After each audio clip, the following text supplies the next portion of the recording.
کہ اللہ کے رسول اکرم صلی اللہ علیہ وسلم نے فرمایا کہ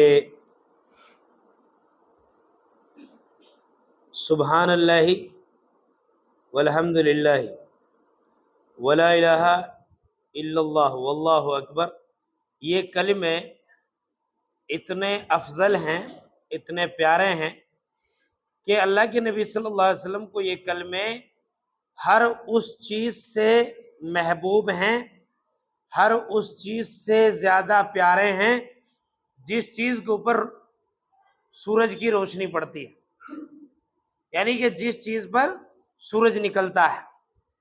یہاں سے یہ پتہ چلا کہ سورج تو نکلتا ہے تو پوری دنیا کو روشن کرتا ہے، تو اس کا مطلب یہ ہوا کہ سورج کی روشنی میں ہیرے جواہرات، سونے چاندی، لوہا اور یہ روپیہ پیسہ، دھن دولت، یہ پراپرٹی وغیرہ وغیرہ ہر چیز آ جاتی ہے۔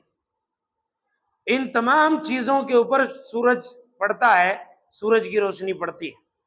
اللہ کے نبی صلی اللہ علیہ وسلم نے یہ جو تعلیم دی ہے ان چار کلمات کے تعلق سے، کہنے کا مطلب یہ ہے کہ اگر کوئی آدمی یہ کہے، کسی کے پاس یہ چار جملے ہوں اور دنیا کی کوئی چیز کے بدلے میں ان کو لے تو آدمی نہ دے، اتنی قیمتی ہیں یہ جملے۔ سبحان اللہ، اللہ کی ذات پاک ہے، والحمدللہ، تمام تعریفات اللہ رب العالمین کے لیے، ولا الہ الا اللہ، نہیں ہے کوئی معبود برحق سوائے اللہ کے، واللہ اکبر، اللہ سب سے بڑا ہے۔ تو ان چار کلمات کو یاد کریں ہم اور ان کو پڑھتے رہیں۔ ابن تیمیہ رحمۃ اللہ علیہ کا نام سنا ہے آپ نے؟ اگر ان کی زندگی کا مطالعہ کرو گے نا آپ، اکثر زندگی جیل میں کاٹی ہے، اکثر زندگی آپ کی، اکثر عمر آپ کی جیل میں گزری ہے۔ علامہ ابن القیم رحمۃ اللہ علیہ کہتے ہیں، کسی نے پوچھا کہ ابن تیمیہ رحمۃ اللہ علیہ اکثر جیل میں رہا کرتے تھے اور کیا وجہ ہے کہ اس کے پاس اتنا علم تھا کہ اس دور کے علماء میں سب سے زیادہ علم والے جو تھے وہ ابن تیمیہ رحمۃ اللہ علیہ تھے، ابن تیمیہ رحمۃ اللہ علیہ، اور لگ بھگ 40 کتابوں کا ذخیرہ فتاوی ابن تیمیہ ہے، یعنی ایک کتاب کو 40 بھاگوں میں بانٹا گیا ہے۔ اتنا علم تھا کہ ایک کتاب کو 40 قسطوں میں لکھنا یہ کتنی بڑی بات ہے۔ کہتے ہیں کہ ابن تیمیہ رحمۃ اللہ علیہ کے پاس اتنی طاقت کہاں سے آتی تھی، جیل میں بھی رہے، پریشانیاں بھی اٹھائی، مصیبت، اور اتنا علم کہاں سے آیا؟ تو فرمایا کہ اللہ کا ذکر کرنے سے، اللہ کا ذکر کرنے سے۔ آدمی کہتا ہے نا یار اتنی ساری باتیں کہاں سے آ جاتی ہیں، اتنا سارا علم کہاں سے آ جاتا ہے، یہ کام بھی کرتے ہیں اور جو ہے کتابیں بھی لکھتے ہیں، جیل میں بھی چلے جاتے ہیں، سب کچھ کرتے ہیں، یہ اتنی طاقت اور چستی کہاں سے آتی ہے؟ تو کہو اللہ کے ذکر سے آتی ہے۔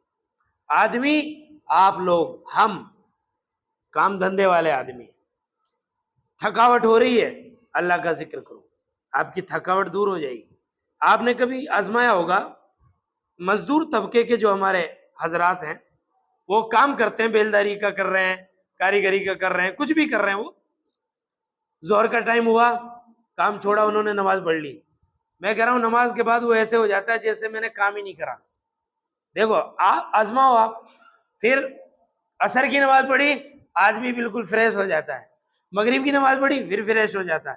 یعنی اللہ تعالیٰ نے نماز کے اندر، ذکر کے اندر وہ چیز رکھی ہے کہ آدمی اگر اس کو کرے تو اللہ تعالیٰ انسان کو طاقت عطا کر دیتا ہے اور چستی عطا کر دیتا ہے، اور جو ہے اس کے اندر سمجھداری، اس کے اندر چالاکی، اور اس کے اندر زندگی گزارنے کا جذبہ اور طور طریقہ، اخلاق اور عادات، یہ سب اس کے سدھر جاتے ہیں۔ لیکن کب؟ جب وہ اللہ کا ذکر کرتا ہے، اللہ کا ذکر کرتا ہے۔ تو ہم اللہ کا ذکر کریں، لیٹے ہوئے، بیٹھے ہوئے، کھڑے ہوئے، چلتے ہوئے، کام کرتے ہوئے۔ سبحان اللہ میں کیا جا رہا؟ کوئی بہت بڑا دھندا ہے کہ یہ کہ نہیں صاحب اتنا روپیہ خرچ کرنا پڑے گا، تب جا کے سبحان اللہ کہیں گے، ایسا ہے؟ زبان ہے اپنی، کہو سبحان اللہ، الحمدللہ۔ ارے دنیا والوں کو خوش کرنے کے لیے دعوتیں کرنی پڑتی ہیں، ہاں، دنیا والوں کو خوش کرنے کے لیے ان کے پیچھے پیچھے چلنا پڑتا ہے، دنیا والوں کو خوش کرنے کے لیے ان کی ہاں میں ہاں ملانی پڑتی ہے۔ ہاں جی جی جی، اور آج کے لوگ جب ہی خوش ہوتے ہیں جب ان کی چاپلوسی کی جائے۔ ان چاپلوسی کروانے والوں کو تو لات مار کے بھگایا کرو، کسی کی چاپلوسی نہیں کرنی، صرف اللہ کی، صرف اللہ کی عبادت کرو، اللہ کی تعریف کرو۔ ارے دنیا والے ہیں، چاپلوسی کرو گے 1 گھنٹہ خوش رہیں گے آپ سے، یہ 1 مہینہ خوش رہیں گے، پھر 1 مہینے کے بعد اگر کوئی ایسی بات کہہ دی یہ 1 سال کے لیے ناراض ہو جائیں گے۔ پرواہ مت کرو دنیا والوں کی، صرف اللہ کا ذکر کرو۔ جب اللہ کا ذکر کرو گے نا تو اللہ تعالیٰ آپ سے محبت کرے گا، اللہ آپ کو شجاعت اور مردانگی، بہادری عطا فرمائے گا۔ آپ اپنی بات کو کہنے کے لیے بڑے سے بڑے آدمی کے سامنے بھی اپنی بات کو رکھ سکتے ہو۔ یہ کس وجہ سے؟ صرف اللہ کا ذکر کرنے کی وجہ سے۔ اللہ تعالیٰ سمجھنے کی